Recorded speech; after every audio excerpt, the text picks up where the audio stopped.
يا رحمة للعالمين يا محمد.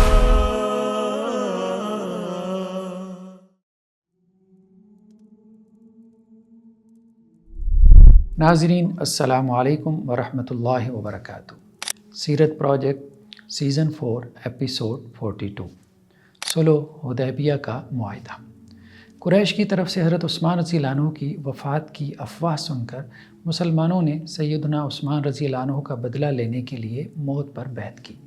قریش مسلمانوں کی بیعت کی خبر سن کر پریشان ہو گئے اور صلح کے لیے اپنے سردار سہیل بن عمرو کو بھیجا. ان کے ساتھ حویطب بن عبد العزیٰ اور مکرز بن حفص بھی شامل تھا.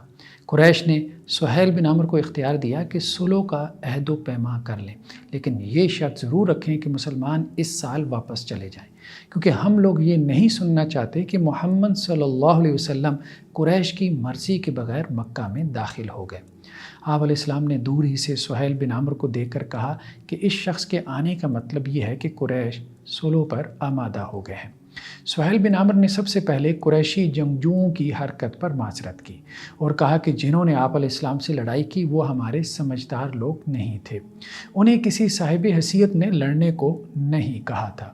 جب ہمیں معلوم ہوا تو ہم نے اپنے بیوقوفوں کی اس کارروائی کو ناپسند جانا.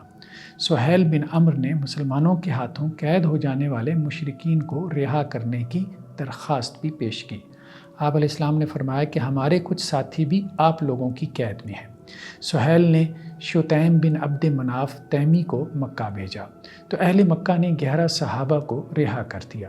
آپ علیہ السلام نے بھی مشرکین کو رہا کر دیا. عباد بن بشر اور سلمہ بن اسلم آپ علیہ السلام کی حفاظت کے لیے مامور تھے. مذاکرات کے دوران جب سہیل بن عمرو کی آواز اونچی ہونے لگی تو ان حضرات نے اسے ڈانٹ پلا دی. صحیح بخاری میں ہے کہ معاہدہ لکھنے کے لیے حضرت علی رضی اللہ عنہ کا انتخاب ہوا. صحیح بخاری کی روایت میں یہ بھی ہے کہ آپ علیہ السلام نے حضرت علی رضی اللہ عنہ کو بسم اللہ الرحمن الرحیم لکھنے کو کہا تو سہیل بن عمرو نے کہا کہ میں رحمان کو نہیں جانتا، بسمک اللہم لکھو. صحابہ نے اس موقع پر تکرار کی تو آپ علیہ السلام نے سہیل کی بات مان لی. پھر آپ علیہ السلام نے فرمایا کہ لکھو، یہ وہ معاہدہ ہے کہ جس پر محمد رسول اللہ صلی اللہ علیہ وسلم نے صلح کی. سہیل بن عمرو نے اس پر بھی اعتراض کیا کہ ہم تو آپ کو اللہ کا رسول نہیں مانتے، آپ اس کی جگہ محمد بن عبداللہ لکھیں.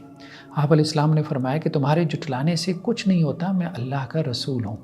اسید بن حضیر اور سعد بن عبادہ رضی اللہ عنہما نے حضرت علی رضی اللہ عنہ کا ہاتھ پکڑ لیا کہ محمد الرسول اللہ صلی اللہ علیہ وسلم ہی لکھیے، اس کے علاوہ کچھ مت لکھیے، ورنہ ہمارے اور ان کے مابین تلوار فیصلہ کرے گی.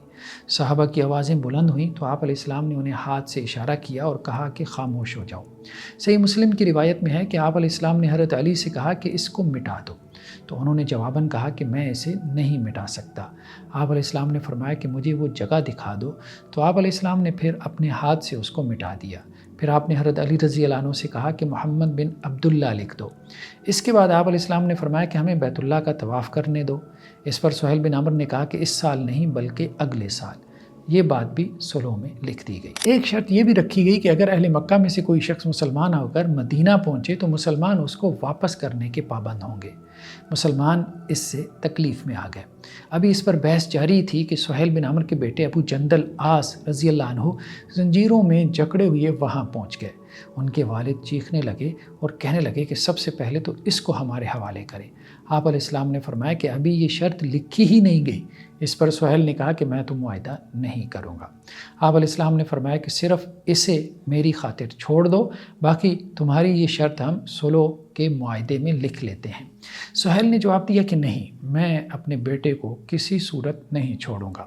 ابو جندل نے کہا کہ مجھے کافروں کو لوٹا دیا جائے گا، حالانکہ میں مسلمان ہو کر آیا ہوں. کیا مسلمان دیکھ نہیں رہے کہ مجھے کس قدر تکلیف اور اذیت دی جا رہی ہے؟ آپ علیہ السلام نے فرمایا کہ اے ابو جندل صبر کریں اور اللہ سے ثواب کی امید رکھیں، اللہ عز و جل آپ کے لیے اور آپ کے ساتھیوں کے لیے کوئی رستہ نکال دے گا. ابو جندل کو آپ علیہ السلام کے کلام سے حوصلہ ملا، البتہ مسلمان غم سے نڈھال ہو گئے. ایسے میں حویطب اور مکرز دونوں نے آپ علیہ السلام سے کہا کہ ہم ابو جندل کو آپ کی خاطر پناہ دیتے ہیں، یعنی ہم آپ کو یہ ضمانت دیتے ہیں کہ اس کا باپ اس پر تشدد نہیں کرے گا۔ حویطب نے مکرس سے کہا کہ اللہ کی قسم میں نے کسی قوم کو اپنے ہم مذہبوں کے ساتھ ایسی محبت کرتے نہیں دیکھا جتنا یہ مسلمان ایک دوسرے سے کرتے ہیں کہ اپنے ہم مذہب کی خاطر ان کی آنکھیں آنسوؤں سے تر ہیں۔ ابن ہشام کی روایت میں ہے کہ حضرت عمر رضی اللہ عنہ ابو جندل کے ساتھ چلنے لگے اور کہنے لگے کہ صبر سے کام لیں، تمہارا باپ مشرک ہے، اس کا خون کتے کے خون کی طرح ہے، اور ساتھ میں اپنی تلوار کا دستہ اس کے قریب کر دیا، لیکن انہوں نے اپنے باپ کے بارے میں بخل سے کام لیا۔ واقدی کی روایت میں یہ بھی ہے کہ حضرت عمر رضی اللہ عنہ نے ان سے کہا کہ آدمی جہاد میں اپنے باپ کو بھی قتل کر دیتا ہے، اللہ کی قسم اگر ہمارا اپنے باپ سے سامنا ہوتا ہے تو ہم اسے ضرور قتل کر دیتے۔ رسول اللہ صلی اللہ علیہ وسلم کو جب اس کی اطلاع ملی تو آپ نے حضرت عمر سے کہا شاید سہیل بن عمر اللہ کی راہ میں کوئی ایسا کام کرے کہ جس پر اس کی تعریف کی جائے۔ مسند احمد کی روایت میں ہے کہ معاہدے کی عبارت یہ تھی کہ یہ وہ شرطیں ہیں کہ جن پر محمد بن عبداللہ اور سہیل بن عمر کے مابین صلح کا معاہدہ ہوا۔ اس معاہدے کی روح سے 10 سال تک جنگ بند رہے گی۔ اس دوران لوگ امن اور اطمینان سے رہیں گے۔ محمد صلی اللہ علیہ وسلم کا کوئی ساتھی اگر مکہ سے مدینہ اپنے سرپرست کی اجازت کے بغیر جائے گا تو اس کو واپس کرنا ہوگا، اور اگر کوئی قریشی محمد صلی اللہ علیہ وسلم کو چھوڑ کر مکہ آ جائے گا تو اس کو واپس نہ کیا جائے گا۔ فریقین چوری چھپے یا خیانت کے ذریعے اس معاہدے کی خلاف ورزی نہ کریں گے۔ دیگر قبائل میں سے جو محمد صلی اللہ علیہ وسلم کے معاہدے میں شامل ہونا چاہیں تو ہو سکتے ہیں، اور جو قریش کے ساتھ رہنا چاہیں تو ان کے ساتھ رہ سکتے ہیں۔ مسلمان اس سال واپس چلے جائیں گے اور اگلے سال آئیں گے، اور مکہ مکرمہ قریش کی طرف سے 3 دن تک کے لیے خالی کر دیا جائے گا۔ مسلمان صرف تلوار اپنے ساتھ لائیں گے۔ اس موقع پر بنو خزاعہ نے مسلمانوں اور بنو بکر نے قریش کے عہد میں شمولیت کا اعلان کیا۔ معاہدے کے گواہوں میں حضرت ابو بکر، عمر، عبد الرحمن بن عوف، عبداللہ بن سہیل بن عمر، سعد بن ابی وقاص، محمد بن مسلمہ، حضرت علی رضی اللہ عنہم شامل تھے، اور دوسری طرف مشرکین کی طرف سے مکرس بن حفص گواہ تھے۔ مسلمان تو پریشان تھے ہی، لیکن حضرت عمر رضی اللہ عنہ زیادہ بے چین تھے۔ صحیح بخاری کی روایت میں ہے کہ انہوں نے آپ علیہ السلام سے پوچھا کہ کیا آپ اللہ کے سچے رسول نہیں ہیں؟ آپ نے فرمایا کیوں نہیں؟ انہوں نے پھر پوچھا کہ کیا ہم حق پر اور ہمارا دشمن باطل پر نہیں؟ تو آپ علیہ السلام نے فرمایا کیوں نہیں؟ حضرت عمر نے کہا تو پھر دین کے معاملے میں ہمیں ذلت کا سامنا کیوں کرنا پڑ رہا ہے؟ آپ علیہ السلام نے فرمایا کہ بے شک میں اللہ کا رسول ہوں، میں اللہ کے حکم کی مخالفت نہیں کر سکتا، وہی میرا مددگار ہے۔ حضرت عمر نے کہا کہ آپ ہی نے تو کہا تھا کہ ہم بیت اللہ کی زیارت اور طواف کریں گے۔ آپ نے جواب دیا کہ کیا میں نے یہ کہا تھا کہ اسی سال کریں گے؟ حضرت عمر نے جواب دیا کہ نہیں۔ آپ نے فرمایا پھر تم ضرور بیت اللہ کا طواف اور زیارت کرو گے۔ پھر حضرت عمر حضرت بکر کے پاس آئے اور ان کے ساتھ بھی اسی طرح سے سوال و جواب کیے، اور انہوں نے بھی آپ علیہ السلام ہی کی طرح حضرت عمر کو جوابات دیے۔ اس کے بعد پھر حضرت عمر سے نہیں رہا گیا تو رسول اللہ صلی اللہ علیہ وسلم سے فرمایا کہ ہم دین کے معاملے میں ذلت کیوں برداشت کریں، یہاں تک کہ حضرت ابو عبیدہ بن جراح نے کہا کہ اے عمر، رسول اللہ صلی اللہ علیہ وسلم کی بات کو سنو، شیطان سے اللہ کی پناہ مانگو اور اپنی رائے چھوڑ دو۔ حضرت عمر اس پر اعوذ باللہ من الشیطان الرجیم پڑھنے لگ گئے۔ بعد میں وہ زندگی بھر اپنے اس طرز عمل پہ صدقہ اور خیرات کرتے رہے، غلام آزاد کرتے رہے، نوافل پڑھتے رہے اور روزے رکھتے رہے، اور کہتے تھے کہ اس میں میرے حق میں کوئی بھلائی تھی۔ معاہدے سے فارغ ہونے کے بعد آپ علیہ السلام نے فرمایا کہ اٹھو اور قربانی کرو اور پھر سر کے بال منڈوا لو۔ آپ علیہ السلام نے 3 مرتبہ یہ بات کہی، لیکن کوئی بھی صحابی کھڑا نہ ہوا۔ آپ علیہ السلام کو یہ ناگوار گزرا۔ آپ نے سیدہ ام سلمہ رضی اللہ عنہا سے مشورہ کیا تو انہوں نے کہا کہ آپ مسلمانوں کو کچھ نہ کہیے، وہ پریشان ہیں، آپ اپنا قربانی کا اونٹ نہر کر دیں اور حجام کو بلوا کر بال منڈوا لیں۔ آپ علیہ السلام نے اپنے اونٹ کو قربان کیا تو سارے مسلمان ایک دم سے اٹھے اور اپنی قربانیاں دینے لگے۔ آپ علیہ السلام نے 70 اونٹ نہر کیے۔ ابو جہل کا اونٹ بھاگ نکلا اور مکہ میں ابو جہل کے گھر جا کر پناہ لے لی۔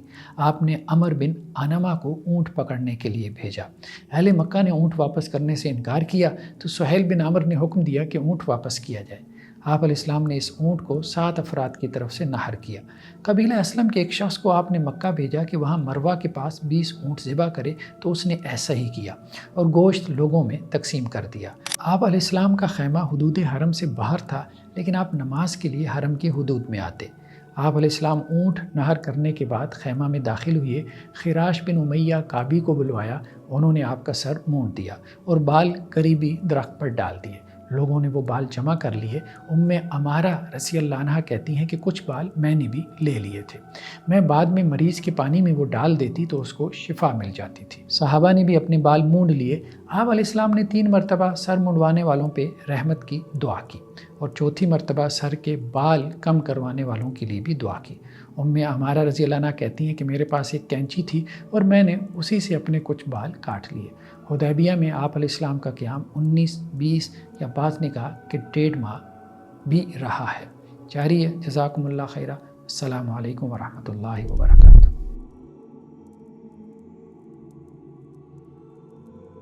يا رحمة للعالمين يا محمد